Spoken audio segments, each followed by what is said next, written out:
Operation सिंदूर ने पाकिस्तान को घुटने के बल ला दिया था। पूरी दुनिया ने देखा कि पाकिस्तान का क्या हश्र हुआ। कि भारत ने साबित किया कि वह हर चुनौती का जवाब देने में सक्षम है और भारत पाकिस्तान की किसी भी तरह की ब्लैकमेलिंग, चाहे वो न्यूक्लियर ब्लैकमेलिंग ही क्यों न हो, उसे बर्दाश्त नहीं करेगा। पहलगाम हमले के जवाब में भारतीय सेना ने ऑपरेशन सिंदूर के तहत पाकिस्तान और उसके कब्जे वाले कश्मीर में 9 आतंकी ठिकानों पर बमबारी की थी, जिसमें 100 से ज्यादा अधिक आतंकवादी मारे गए। इसी बात की बौखलाहट अब पाकिस्तान में दिखने लगी है और इसकी भड़ास वह भारतीय राजनयिकों के साथ निकाल रहा है। विभिन्न मीडिया रिपोर्ट्स के मुताबिक पाकिस्तान ने इस्लामाबाद में भारतीय राजनयिकों को परेशान करना शुरू कर दिया है। कई मीडिया रिपोर्ट्स में यह दावा किया गया है कि पाकिस्तान इस्लामाबाद स्थित भारतीय उच्चायोग और भारतीय राजनयिकों की निगरानी की जा रही है और उनके आवासों में अखबार तक नहीं पहुंचने दिया जा रहा। इतना ही नहीं, इस्लामाबाद में भारतीय राजनयिकों को गैस और पानी जैसी बुनियादी सुविधाओं के लिए भी तरसना पड़ रहा है, क्योंकि स्थानीय दुकानदारों को पाकिस्तानी अधिकारियों ने भारतीय राजनयिकों को इसकी सप्लाई नहीं करने का कथित तौर पर निर्देश दिया है। जबकि ऑपरेशन सिंदूर से पहले यही विक्रेता खुशी खुशी राजनयिकों को गैस सिलेंडर और पानी की सप्लाई किया करते थे। लेकिन मीडिया रिपोर्ट्स के मुताबिक अब ये स्थानीय दुकानदार पाकिस्तानी अधिकारियों से डर गए हैं और इन चीजों की सप्लाई करने से बच रहे हैं।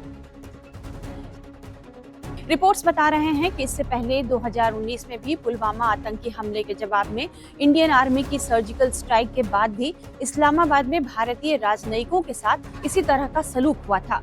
उन्हें काफी परेशानियों का सामना करना पड़ा। उस समय भारतीय उच्चायुक्त अजय बिसारिया, उप उच्चायुक्त जेपी सिंह और नौसेना सलाहकार समेत अन्य वरिष्ठ अधिकारियों को इस तरह के दुर्व्यवहार का सामना करना पड़ा था। इन घटनाओं में लगातार पीछा करने, सुरक्षा कर्मियों से पूछताछ करने और फर्जी फोन कॉल करने जैसी हरकतें शामिल थी।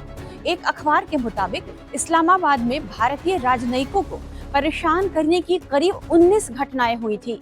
राजनयिकों के उत्पीड़न में इस बढ़ोतरी के बाद भारतीय उच्चायोग ने यह मुद्दा पाकिस्तान के विदेश मंत्रालय के सामने उठाया था।